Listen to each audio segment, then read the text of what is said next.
Bundling home and car insurance with Geico is so easy, your neighbors are probably already doing it. But who? They may drop little hints like, beautiful day out. Even more beautiful since we saved by bundling our home and car insurance with Geico. or Yard work is hard. Much harder than bundling with Geico, which was easy. or it may be even subtler, like, Speaking of burgers, we bundled our home and car insurance with Geico and saved a bunch of money. bundling is easy with Geico. Just ask your neighbors. And now it's Geico's Motorcycle Rules of the Road.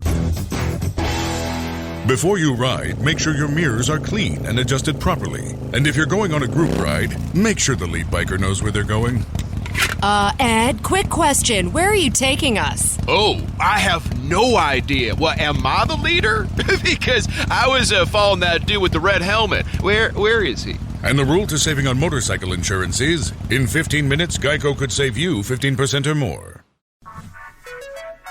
Hey, and welcome to the Hypothalamic Amenorrhea podcast, an adulting advice podcast production. I'm Dani Sheriff, and this is the place to come if you care about getting your period regularly. This podcast aims to educate, inform, and keep you motivated on your period and HA recovery track. Let's dive in. And guys, please remember that I am not a doctor and nothing on this show should be taken as medical advice. Always seek the advice of your physician. Hey everyone, and welcome back to the Hypothalamic Amenorrhea podcast. I'm here today with a recovery story, which is everyone's favorite type of episode. So I'm really excited to have Kacy McMurray here. We met on Instagram. We've chatted back and forth a little bit, kind of keeping in touch about our trying to conceive journeys and that kind of thing. And I'm excited to have her here on the show. Welcome, Kacy. Hi, I'm glad to be here. Awesome. It looks like you have like a lovely log cabin situation happening in the background. I do. We live in a log style home and it's log everywhere. Was that like your dream, or how does one end up in a log style cabin? Well, we were looking for a house to buy when we first got married, and my husband's mom's best friend lived here, and it's in a really good neighborhood, and it just so happens to be like a personalized home from like the 1980s, and they built it all with logs. So we've been here very happy ever since. We're going to start building next year though. It will be sad to leave this awesome place. Awesome. Well, I think it's really fun looking at. Whenever I pass by houses like that, and I'm always kind of like, I wonder who lives there. It's really cool. Yeah. So nice. Another reason I'm glad to have you on the show. So as we had already mentioned, like you and I, before we started recording, on the show, we just tell recovery stories. Sometimes we just hear from the beginning to where you are today and whatever lessons learned and things you want to focus on and rabbit holes you want to go down are totally okay. So if you would, I'm just going to sit back and I might interject with some questions here and there, but if you would share with us your journey, I would really appreciate it. Okay, I will definitely share my journey. Starting back in 2018, around beginning of 2018, I really started to focus a lot on fitness. I was following one of the really popular BBG programs. I was doing the Kelsey Wells Power program, and I've always been lean, but when you start seeing all this stuff on Instagram of these perfect bodies all the time, you start to think like, I could be better. And you don't realize how quickly you can get sucked into the fitness world and how women are just not told enough about how dangerous it can also be if you're not aware of especially hormonal health and things like that. So I just went full throttle into it. Working out 5 to 6 days a week. And then I was becoming kind of a slave to that, being a type A personality, which I know many of us with HA are type A personalities. So I was kind of challenging myself all the time. And the scale even became like a thing. I'd never originally wanted to lose any weight, but as I saw the number going down, it was like this addiction, like I can do better, and at that point, I didn't realize how much I was slipping into it. I was just loving, the muscles, the way I was feeling, and it kind of became my way of coping was fitness, exercise in general. But I started noticing that I was becoming way too careful about what I was eating, to where like I was planning out my meals before I would eat them, like obsessively. So, the whole MyFitnessPal thing, counting macros and just looking at my nutrition way too much, to an obsessive level. So like if we were going to go out on this, like on a date, I would have to look at the menu ahead of time. So I know that this is something a lot of people have talked to me about being a common issue. And I just thought that I was alone in this, and this whole time I was on the pill. I was on the birth control pill. I'd been on the pill for about 6 years. And I just thought, well, I still bleed every month, so I'm good. It doesn't matter that I've lost this, a little bit of weight. It doesn't matter that I'm in the gym 6 days a week, because I still have a period. I'm good, right? That's kind of what I thought was normal. Going to the gynecologist a lot of the time, they acted like that was a normal period. I've never been told this is a withdrawal bleed. This is not actually your cycle. And you would think that me being 30 at the time, about 30 years old, that I would know more about my body, but I really didn't. I was very much just going with what I thought was normal, until I started thinking about, my husband and I were getting married. And then, shortly after that comes, hey, when are we going to start a family? So last year, around Christmas is when we made the decision I was going to get off the pill. Right after Christmas, that was going to be our, time to start trying. We want at least 2 children. We were definitely on that road. And come January, I'm off the pill and no period. It went on January cycle, going into February cycle. And, I'm just so type A that I started researching. I'm like, this can't be normal. This can't be normal. A lot of people kept saying, no, it takes time to regulate. It's just going to take a little bit longer. Give it some more time. And in the meantime, I was still doing my normal workout regimen. So I really just kept knowing inside. It's like this feeling inside when yourself, you've gone too far. And I just started suspecting that. So when you start to Google all this, as many of our HA friends know, you won't find a lot on hypothalamic amenorrhea. You start to find everything about PCOS, and I've always had regular periods before I was on the pill. It just didn't make any sense to me. But the first thing I found, of course, and like many of us, I found Dr. Nicola Rinaldi's book, No Period, Now What? Of course, that is the HA Bible, as many of us know. And I started to read it. I ordered it and started reading it. And I thought, well, this is me, like 100%. This is me, all of it. The first chapter alone, I was like, that's me. So I scheduled an appointment with my OBGYN. And I went up there with just feeling very knowledgeable, feeling like, oh, I know what's wrong with me. I've got this. Telling her, I know what this is. I've done this to myself. But I'm going to do what I need to do to get it back. And so they took all this blood, and my doctor calls me back and says, no, it's not HA. You don't have HA. She was aware of what it was and everything, but she said, I believe you have lean PCOS. And I was like, why? Like, I feel like I don't fit that description. We did an ultrasound shortly after that, and I had the multiple follicles and all of that. And she just automatically said PCOS. I said, well, how many follicles? Because I've read now. Do you remember like what your bloods generally said? Oh, yes. I was going to say, I'm so sorry, but my LH levels were high, which is not normal for HA. It was 12.4.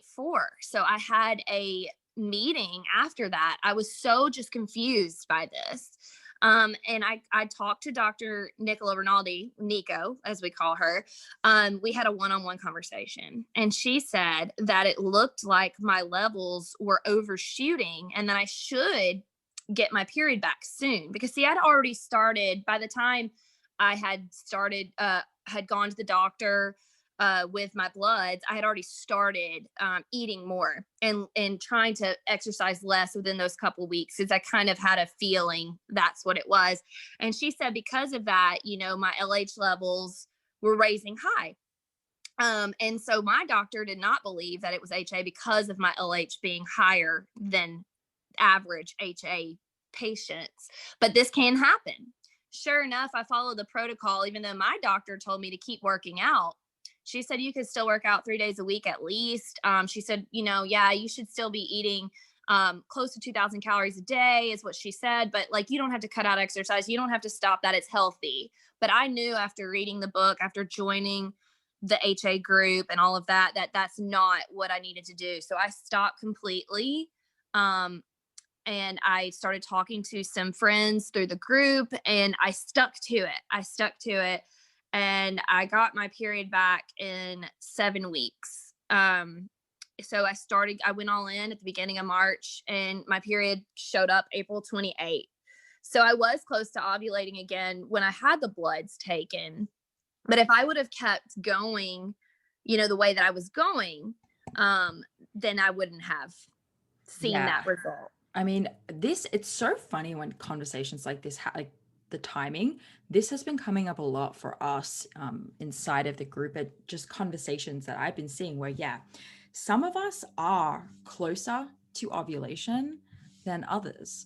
And that's why it can be frustrating to see some people get their periods back in a number of weeks and other people take many months. And it sounds like, your body really was trying to ovulate, and your lifestyle choices were making it build up and back down and build up and back down. And this is called a double peak. Yep. Or, since it was never coming, like a double peak if you do eventually ovulate, but it was never coming. So just constant, quadruple peaking, yes, over and over again, because an ovulatory cycle, you would technically bleed just without ovulating. So you were building up and backing off and building up and backing off, but you were right there, so close. And I'm glad you brought that up, because that is something that happened. I was doing the OPKs, and at one point it looked like I was going to ovulate. I got a positive, and then 2 weeks go by, I never ovulated. It just didn't happen.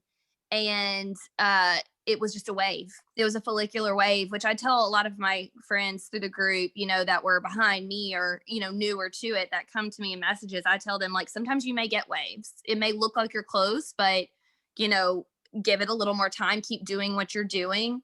I think that's the biggest part, is like sticking to it when you see noticeable changes in your body, and like everything is adjusting. It's hard to look in the mirror and know I am changing right now. When will that gratification come to me? Because I don't want to do all this and then end up periodless and just gain weight and all that. I know that's a huge fear that women have, and I don't blame them, because I was right there as well. And even once you get your period, it's not the end of that fighting your body image issues. I thought that once I saw blood that I'd get past it, or even like deep down in my mind, I was hoping I'd lose a little bit of that weight that I put on, because still, I had that issue with my body. And I know a lot of us do that get in this situation. You have, you want to look a certain way, and that's something you have to fight to get through, but you can do that. I mean, I definitely have achieved that, but it's taken a lot of time, and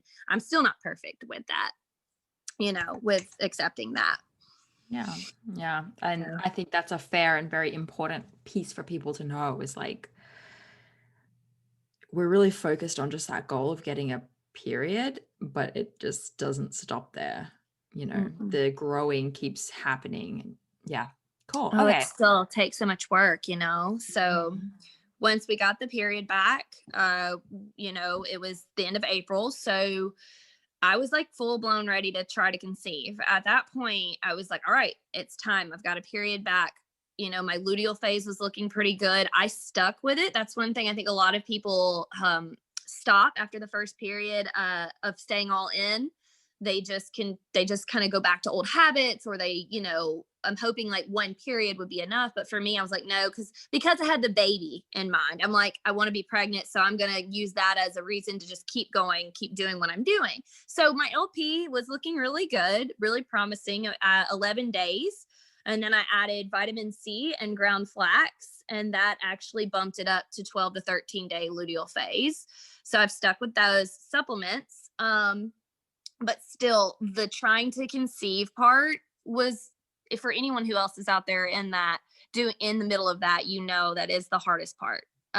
Every month getting the negative, feeling defeated. That's where I was 5 months in, from May cycle to October, negative every month. And I just kept thinking, is it me? Is it from the HA? Did I do this to myself? Like, why is this taking so much time? But I got a positive pregnancy test at the beginning of October, and I was just nervous, like from straight away nervous. And I never thought I would have to look at the miscarriage chapter of the No Period, No Now What book. But sadly, I did miscarry at 5 weeks just last month. And it's something I'm still navigating with. But like, I can't recommend enough Nico's book, because it doesn't only just cover getting your period back, but it covers pregnancy, it covers miscarriage, and it covers, pretty much every fear that you may have, and even life after HA. So the miscarriage was definitely something that at first I tried to blame my HA. I was like, could it have been me? But the book will show that the statistics are the same. It's just more common and it's stigmatized. It's something a lot of women don't talk about, Yeah, that's right. There's actually no evidence to show that women with HA are less successful with pregnancy. It just is that miscarriages are so common. And we don't hear about it that much. And I mean, by the time this episode comes out, people will know that I'm currently pregnant, I assume. Otherwise, hey, surprise. But I'm at 4 weeks, and that's like, there's a new thing to be afraid of every time. And, I'm just so aware of how common it is. And it's like, and you can't focus on it, you have to be positive, and you have to be in this state of like, this is going to happen. But at the same time, that makes it really hard when it doesn't. Absolutely. And one thing, I met with Nico again, and her best advice for being pregnant is every day, you just wake up and say, I'm pregnant today.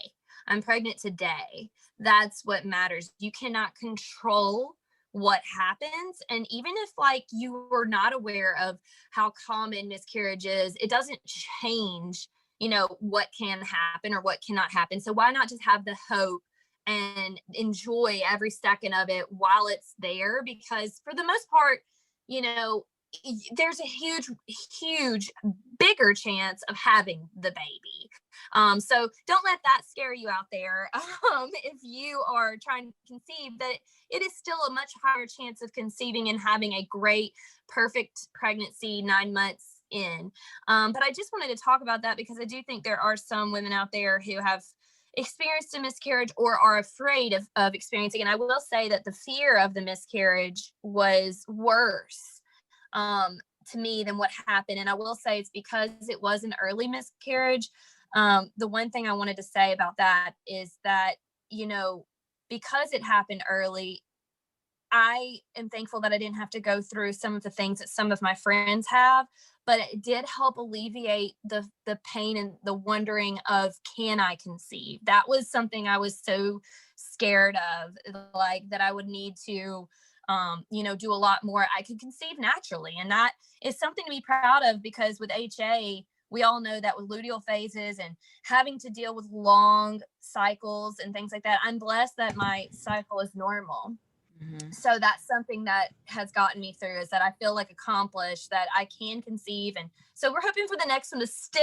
And I'm going to congratulate you on your pregnancy, because it's amazing and wonderful, like that our bodies have come back after what we've put them through. Thank you. And to your point, and since you're talking about it, I had very short luteal phases, right? 6 mm-hmm. days. I think my best one was 8 days. And, I had to take steps. I was like experiencing what you experienced, right? Where it's like every month this just isn't working. I'm like super confused. but for me, it was like, well, I'm both confused and I can see where, I can see I have a short luteal phase, and that was kind of like helpful because you have a reason, you kind of can see a reason. And I was able to sit down and be like, okay, well, what can I do to improve this? Can I, and I was able to sort of dip into my HA recovery skills to help improve my luteal phase, because it's like a similar thing, which is the thing I'm always waffling on about, of like, it doesn't just stop at getting a bleed. You also need to like make sure your cycles are on point and they're doing really well. And just 1 month after making the changes, like that very same cycle is when I got, this is my first positive. So yeah, like our bodies just really want to figure this out, and like they want to figure this out, and more people, I think more people are told that they can definitely never conceive than is accurate. Oh yeah, my doctor really wanted to put me on Clomid months ago. She just said, you can have Clomid, you can call up here, I'll fill the prescription, because she was still stuck on PCOS. So when I came back up there and I had like 4 normal cycles in a row, she was kind of surprised by that, because she really thought that I was going to have irregular cycles. And I was like, no, I'm good. So, yeah. I will say that the vitamin C was a big help for my luteal phase. I was taking 1,000 milligrams, just 1 pill a day, my whole cycle. And that one was the one I believe helped my cycle, my LP to go up to 13 days that 1 month, was from the vitamin C. So if you're out there and you're having some luteal phase issues and all of that, I do think that when it's also in the book, of course, but she does recommend the ground flaxseed and the vitamin C, and it worked for me. Definitely. Like, and I was very happy to see that I could do that naturally as well, Yeah. And then I'll just share the thing that I did to improve my luteal phase was, because I had worked exercise back into my routine because I'd been cycling and ovulating. So I was like, I was doing some exercise, but I decided to back off again. About like 2 extra complete rest days. So really I was only working out like twice a week. And then just erring on the side of putting more food on my plate. So just these small adjustments. So, and like your adjustment was small and nutritional, and mine was kind of small and more about managing my energy. Yeah. And it, like, that stuff adds up so much more than we understand. Really, really does. And, for me, I was so scared to implement any exercise other than walking, just because I had so much fear of having trouble with the conceiving. So I started doing yoga, and that did not affect my cycle, but around 3 months recovered, I really wanted to weight lift again. That's primarily what I do. And I did do a little bit of that. And I noticed my luteal phase was like 1 day shorter. And I was like, nope, I can't yet. It's just, and I see that fight between I'm trying to conceive also versus I really just miss working out. And that's the benefits that you know about, that like weight training is beneficial for a healthy pregnancy. And it's all like, yeah, it's like you go from doing that no problem to like, now I feel like, oh my goodness, like, if I do this, will it mess up everything? And and I realized that once you're pregnant, you're safe to work that back in a healthy amount of way. But it's just that iffy stage of those trying to conceive months where you're feeling like, what can I do, what can I not do? So it was something I had to work out with myself and kind of prioritize what I needed to do at that point. And so yoga, I thought I'd hate it. I really did. And I really was like kicking and screaming every time someone would say in the groups, like, yoga's good. And I'm like, no, it's not. But then I really fell in love with it. I was just, that flexibility, I feel like it just took 2 months for all my flexibility to be gone out the window. But the yoga thing turned out to be great, and journaling and meditating and all of that woo-woo stuff actually really helped me in my mental health. I don't think people realize how much HA has a mental health effect on people going through it. And also, even after you recover, there's just so much mental health. You still need to make sure you're taking care of that, not just physically, taking care of you.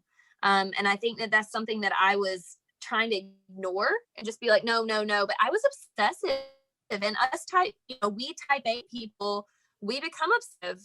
And I think I need to work on that way. That my mentality really needed to change. And if you want to not go back to HA ways, you do have to work on that mental part. The mental part of obsession is something I had to deal with.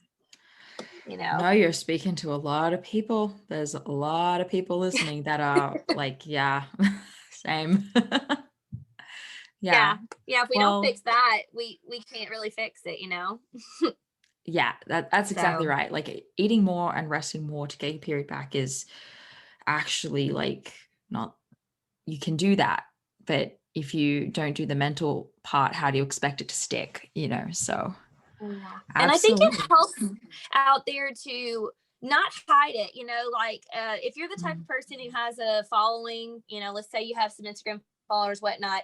I think it's important to, if you have that courage to just really share your journey. I think a lot of people like myself appreciated that through going through this. I know that like with Meg Dahl, for example, her just putting it out there, it really helped me when I was going through it, because I was like, you know what, if she can do it after her background and showing it out, this is what it is. I felt like empowered by that. So, absolutely. Find those accounts that empower you.